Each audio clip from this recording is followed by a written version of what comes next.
Hello, Bruce. Hi, Simon.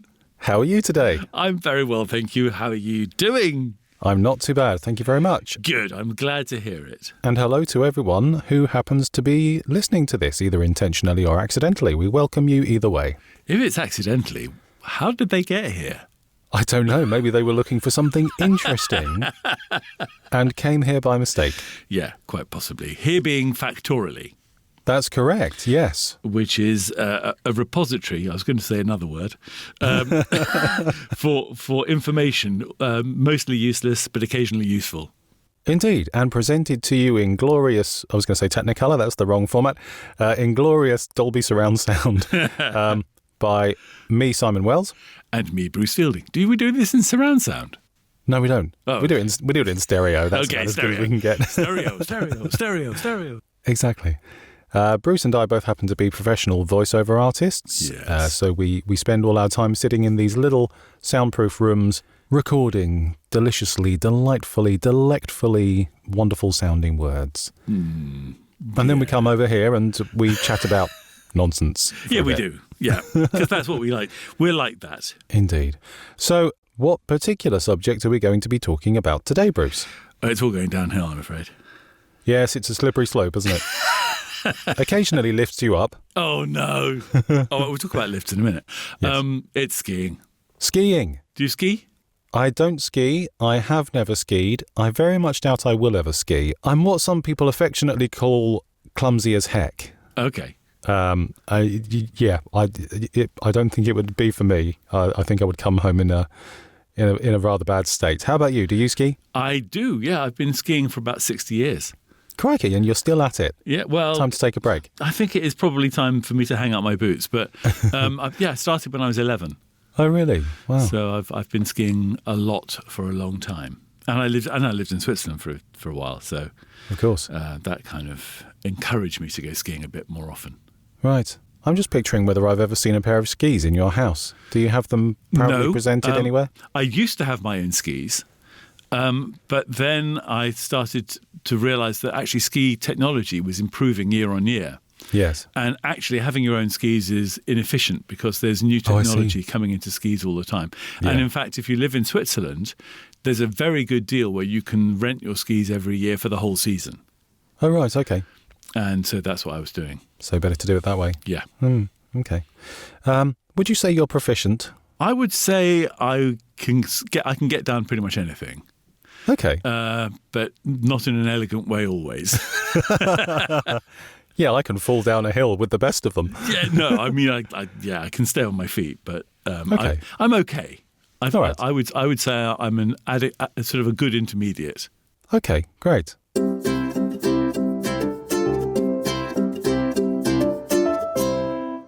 I had a look at the origin of the word skiing. It's one of those tricky words that when it's a verb, it doesn't really have much of an origin other than the fact that it means to use the word that the verb comes from. Yes.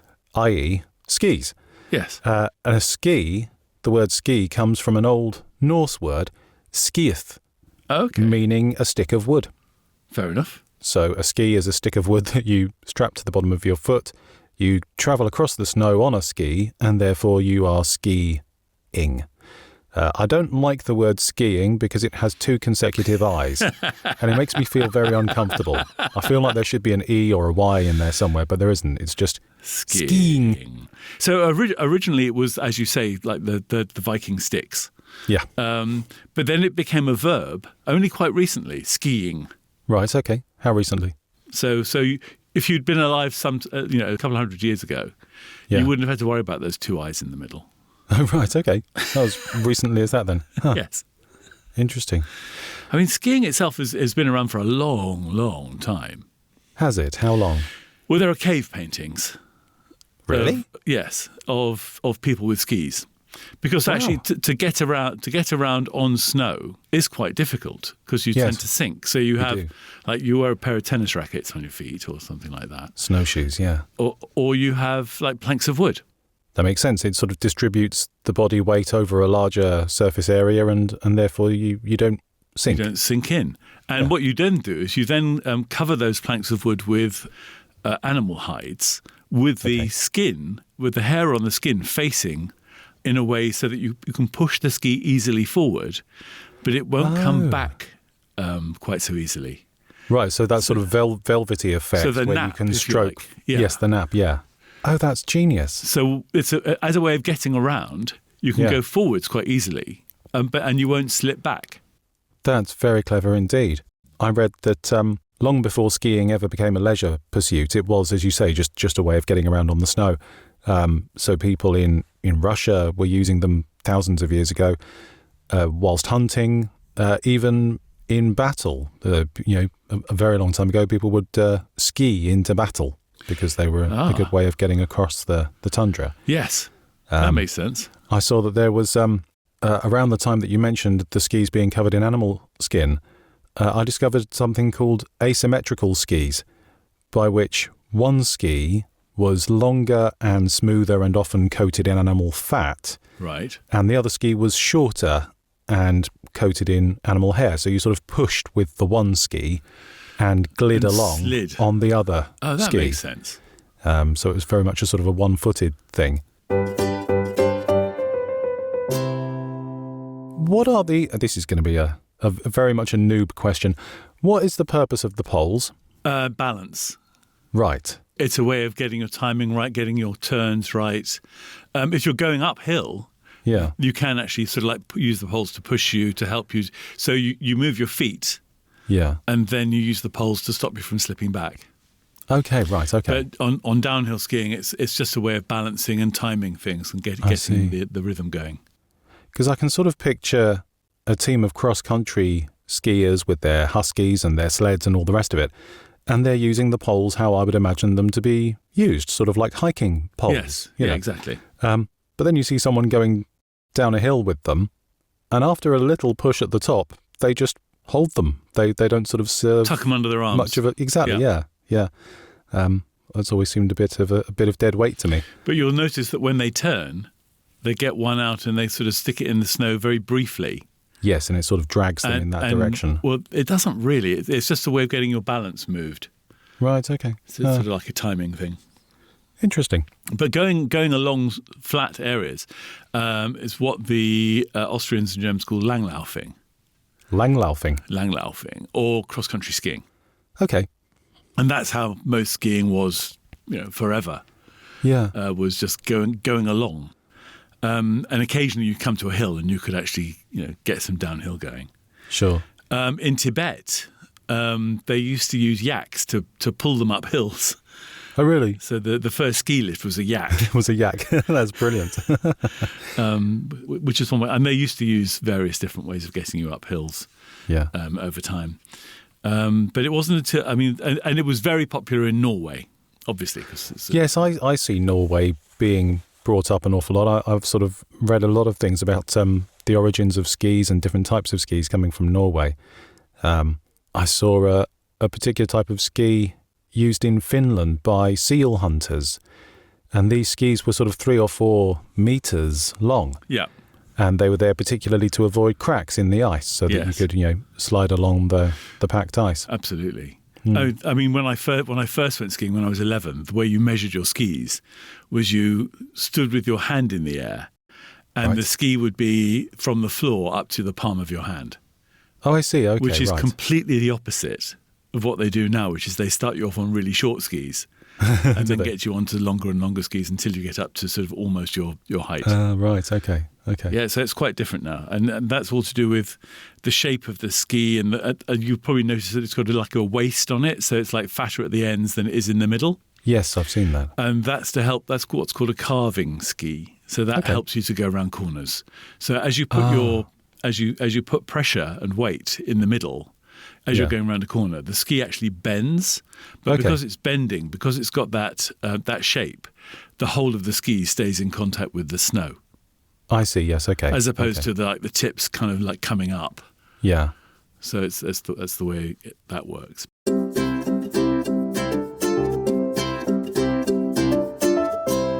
The Brits have always been very fond of skiing. A lot of Brits started to go to Norway to go skiing because that was where you went. Sure. Including Sherlock Holmes. Oh, heck, yes, he did, didn't he? I remember this now, yeah. So if you remember, Sherlock Holmes went skiing. Yes. But actually, Arthur Conan Doyle was the person who brought skiing from Norway to Switzerland. No. They weren't doing much skiing in Switzerland, or certainly not much downhill skiing. Yeah. And he brought downhill skiing from Norway to Switzerland. Did he? Yeah. Well done, Sir Arthur. Good old Sir Arthur. Brilliant. But, it wasn't until about 1922 that proper downhill skiing was a thing. That was a chap called Arnold Lunn, another Brit. Oh, we're doing well. We've had a couple of Brits involved here. Oh, yes. Yeah, so Arnold Lunn had had a bit of his legs shot off in the First World War. Right. And he was a very athletic chap, and he wanted to carry on doing something. Yeah. And he decided that downhill skiing was the way to go. And in 1922, he sort of created competitions and whatnot to go downhill skiing. Okay, right. When was this? 1922, yeah. That's a lot more recent than I would have imagined. I'd have thought the sport was as old as the implements themselves. Well, yes, the cave paintings. I think that the practicality of skiing has been around forever. Yes. But the leisure of skiing, yes. Because it's fun, I think that's how young the sport is. Yes. You talked about sort of falling over. Yes. It's very easy to break things when you're skiing. I would imagine. Because you have a piece of wood between your legs. So if you do fall over and you get tangled up in the piece of wood and metal that's between your legs, it's likely that it's going to take your leg out. That's not encouraging. So broken legs are quite common. Broken wrists are quite common.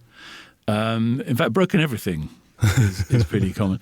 There's apparently, I read, the only bone in the human body that hasn't been broken by skiing is the middle ear. Really? Yeah. Everything else has been broken by skiing. Wow. I bet you anything I'd be able to do that. You could give it a go. That's brilliant. Have you sustained any injuries yourself? Yes, I have. I have just had a knee replaced that was injured many years ago in a skiing accident. Oh, was that the origin of your knee issue? That's one of them. Yes, the other one was a motorcycle one. So I have had. I dislocated a shoulder once. That was fun. That's not good. I mean, this isn't an opportunity for me to talk about my woes, but I have had various different things happen to me when I was skiing. In order to get down a hill, you have to go up a hill. That makes sense. So we've talked about yaks pulling people up. There's lots of different ways of going up. Ski lifts are the biggie. Yes, ski lifts. Where you build like a whole infrastructure of sort of metal wiring and towers and things. And the first one of those was invented in 1908. Right. That was in a place called Hochschwarzwald. Well pronounced. Thank you very much. But the first chairlift was actually American. Okay. And it's quite interesting. The Union Pacific Railway were out to get more punters going west. And they thought, how can we get people to go on a train to go west? And skiing in the 1930s in America was becoming a very popular thing. Yes. And people were going to Europe to go skiing. And the Union Pacific said, well, we've got the Rockies. Yes. Surely we must be able to do something here. So they actually sent somebody out to go and survey the Rockies for the perfect ski resort. Huh. And then they built the whole resort up, created and invented the first chairlift. Wow. And that resort is called Sun Valley, which is now a very popular ski resort in America. And all that just to boost ticket sales for the railway. Exactly. That's fantastic. Crikey.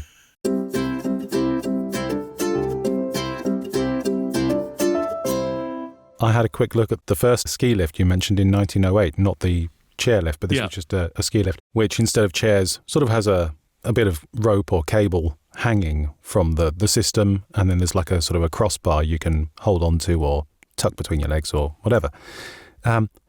This was a fella called Mr. Winterhalter. Very good. Thank you very much.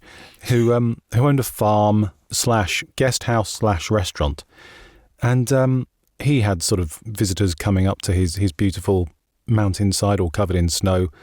And they would sort of go tobogganing, they would go cross-country skiing. But it was up a hill, and they had real problems getting up this hill. And this fella owned a mill. And one day he was working in his flour mill, and he was looking at the drive belt that sort of, went from one area of the mill to the other. Yeah. And thought to himself, wonder if I could use something like that. And he first adapted it to carry bags of grain from his house at the top of the hill down to his mill, and then the flour back up to the house. And he thought, I bet I could attach some skiers to this drive belt.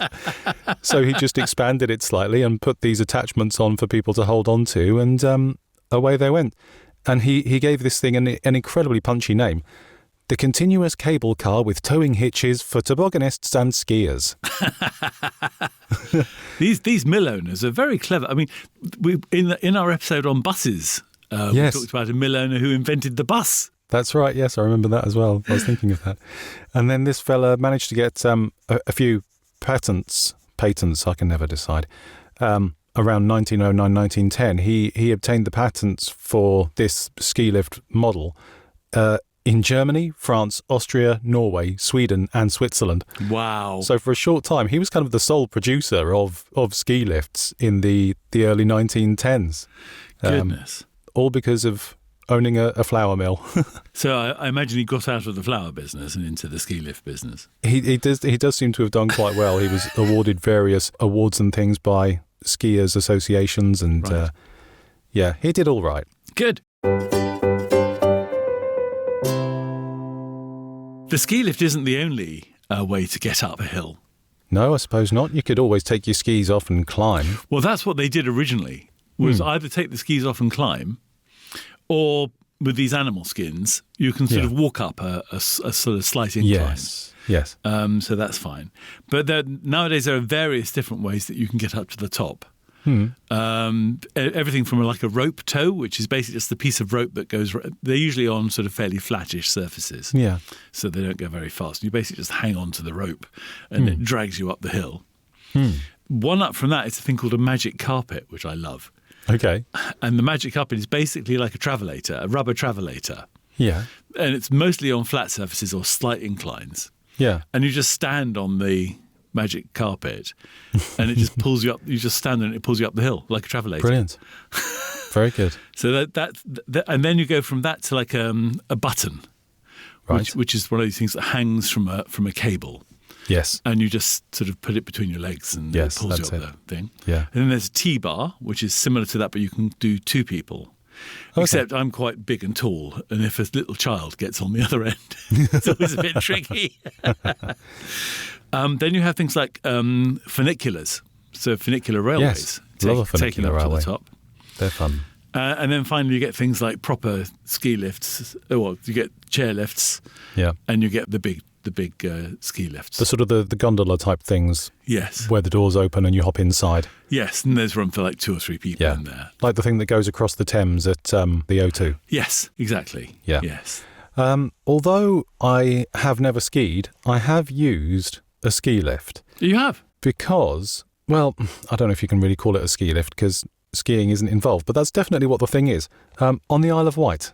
Okay. There's a ski lift at Allen Bay that takes you from the cliff down to the beach, and that's where all the multicoloured layers of sand are that you can sort of pour into little glass moulds. And the only way of getting down there is on this rather steep ski lift, and it is most definitely that. It's a chairlift. It's the sort of thing I remember hopping on this thing as a kid, and you just sort of stood on this bit of land and you just sort of waited for the next chair to come behind you and scoop you up. Wow. And you just kind of plonked into it and fastened yourself in, and there you were with your legs dangling in the air. It was wonderful. No skiing involved, but I've been on a ski lift. You can ski on sand? Yes, I suppose you could. Although it's mostly snowboarding, or sort of the boards. Right. So, but you can actually go down a dune. Yeah, I can imagine that would work quite well. Actually, it's all just powder, isn't it? Yes, and you can ski on grass. Can you? So back in the 80s, I was introduced to grass skiing by a friend of mine. Okay. And it's basically like a it's like you're wearing a pair of tank tracks on your feet. So you have your ski boots, and your ski boots clip in to these tank tracks. They're quite short. They're probably about, I would say, about sort of 3/4 of a metre. Okay, right. And there's enough room for your boots and probably a few inches either end or a few centimetres either end. Yeah. You can go down. They work pretty much on a good, short-cut, dry grass slope. Yeah. They work just as well as skis. And it's quite clattery, but it feels... Yes, I would imagine. I tell you what, we have a blog at factoraly.com. Factoraly.com? Yeah, that one. And I'll put a video clip of some people grass skiing, actually not far from my house on Parliament Hill. Actually, on Primrose Hill. Really? In London? Yeah. It's great. It's great. And so you can ski on sand, you can ski on grass, and of course, you can ski on water. Oh, water skiing. You went there. So Genius. water skiing was invented in about 1922. Right. And it's a great thing to do. And you're basically just pulled along behind a boat. There have to be 2 people in the boat and the skier. So it's basically a 3-person operation. Okay. So you've got the skier who's being dragged behind the boat. Yeah. You've got the person spotting for the person who's being dragged behind the boat. And you've got the person driving the boat. Okay. Who can then be told to stop when the water skier falls off. Yeah. But yeah, water skiing's, again, it's quite a sport. They've been trying to get it into the Olympics. Skiing, obviously, is in the Winter Olympics. Yeah, of course. All sorts of skiing. They've tried some weird things. There's a record for water skiing, which is, one boat can pull how many people?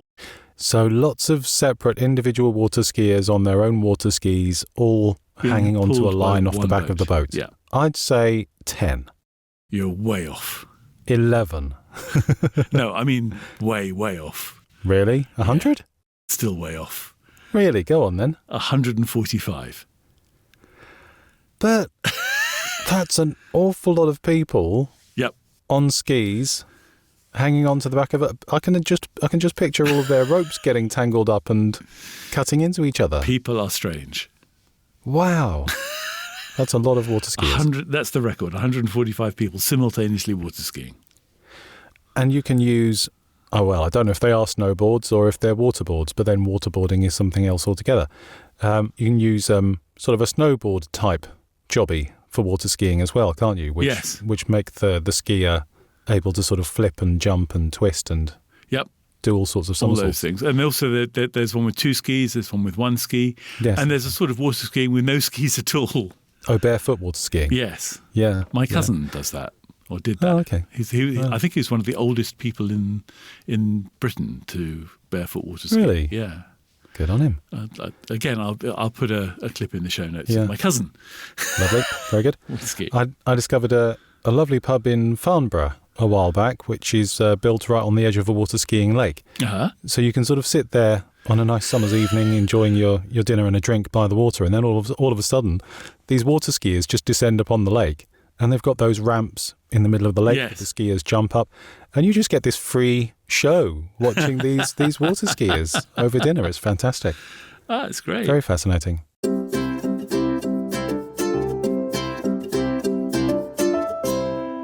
British people do like skiing. Yes. We've never been especially good at it, though. No, I suppose not. I mean, if you look at the Olympics, it's all like Sweden, Norway, French, China, Japan. Yeah. There is quite a lot of skiing in Japan as well, and in China. Japan is becoming very popular resorts to go skiing in. They've got some nice big snowy mountains, haven't they? They have. And we have, although we do enter the Olympics occasionally, we've never done especially well. I think I can see where you're about to go with this. So in 1988... Yep, that's the one.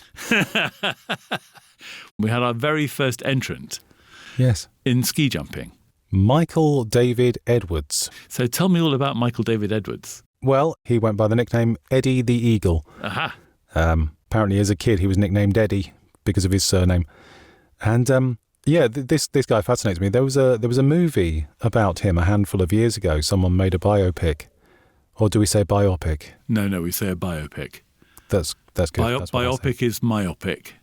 Biopic sounds surgical. Yes. No, it's a biopic. With Taron Egerton.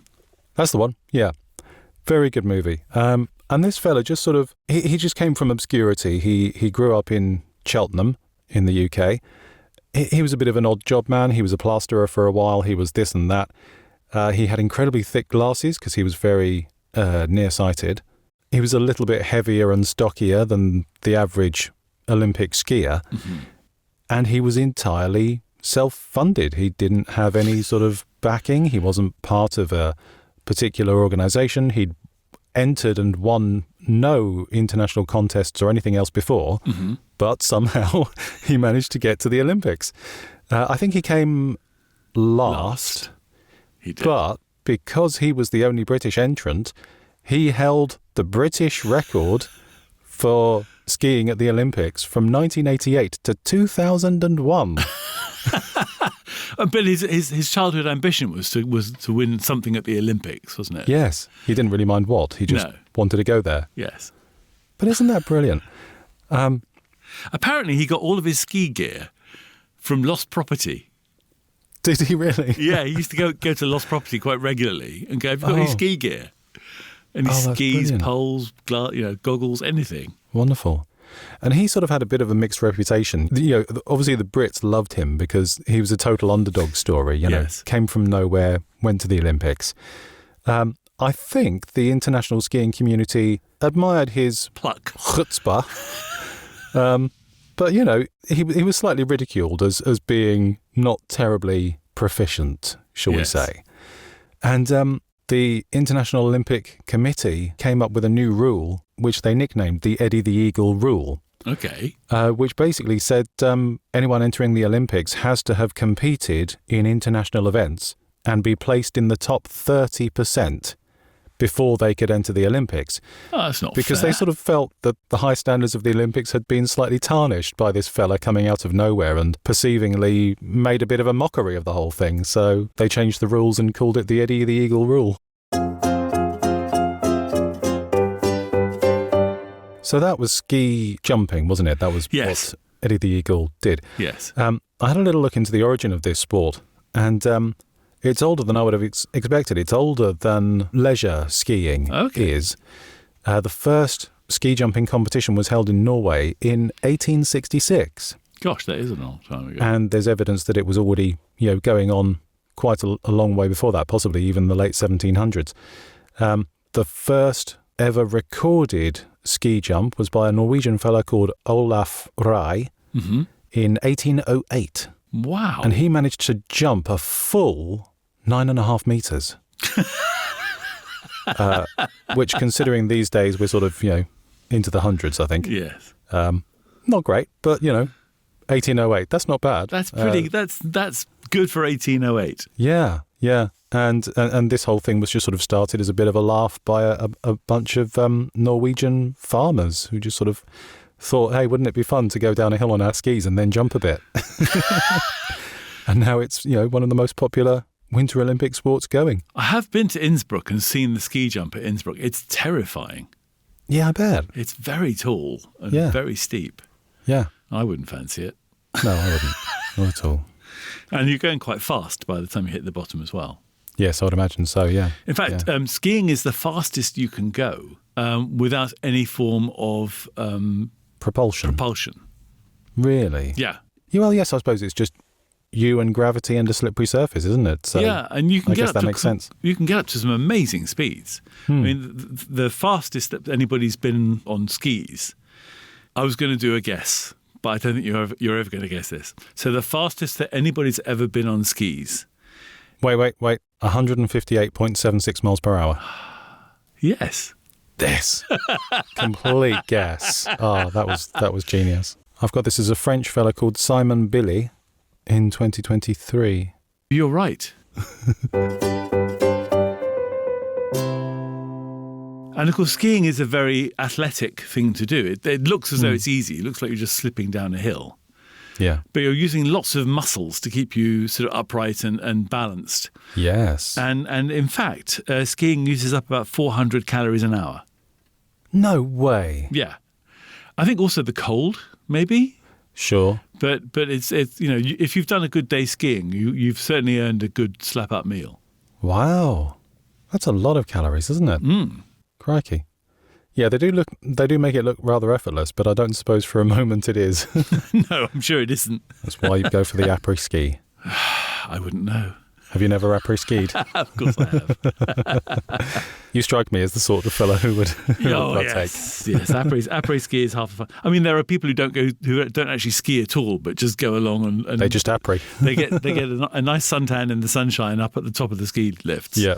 And then have a drink at the bottom. I think I could handle that part of it. Yeah. It's sitting in a nice wooden chalet by a cosy fire. It doesn't suck.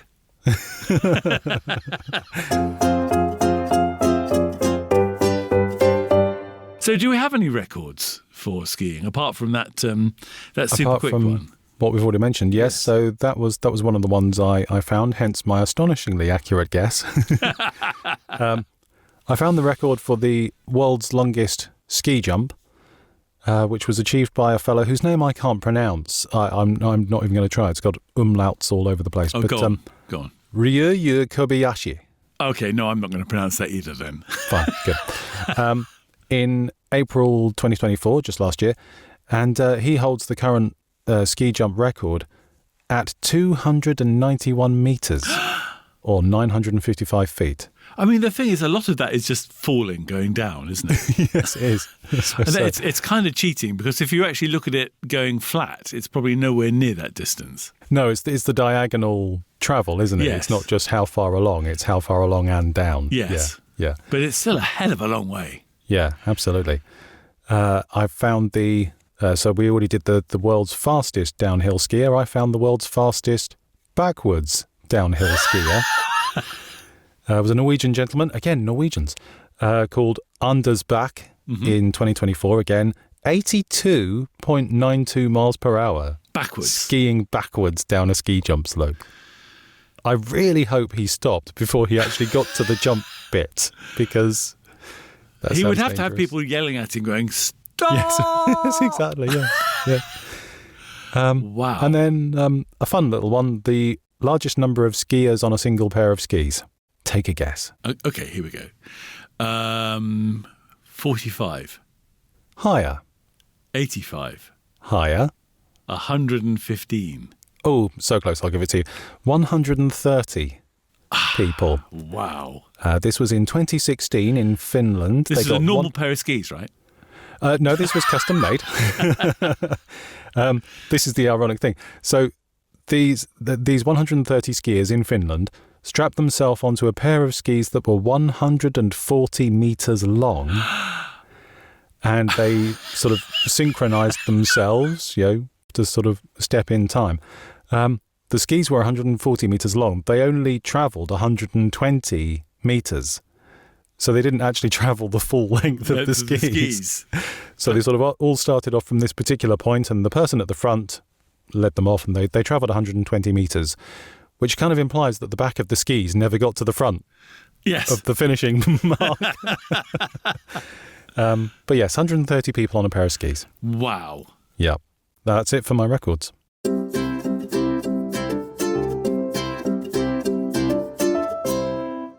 So you can do all sorts of things skiing. Yes, you can. All sorts of things. One of the things you probably couldn't do skiing is subscribe to this podcast. I would recommend against it. You could do it at lunchtime or at après-ski. Absolutely, yes, but not whilst going downhill. No, bad idea.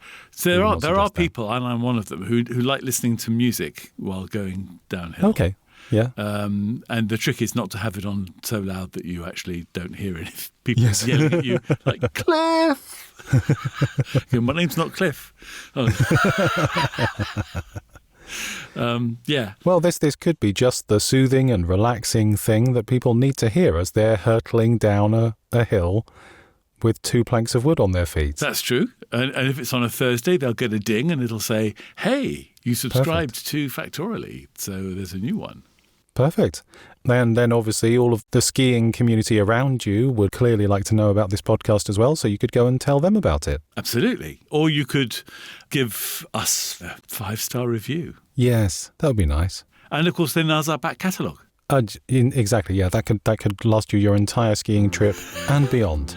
Yes. So thank you very much for coming along to listen to us today. Please tune in again for the next fun-filled episode of Factoraly. Goodbye. Cheerio.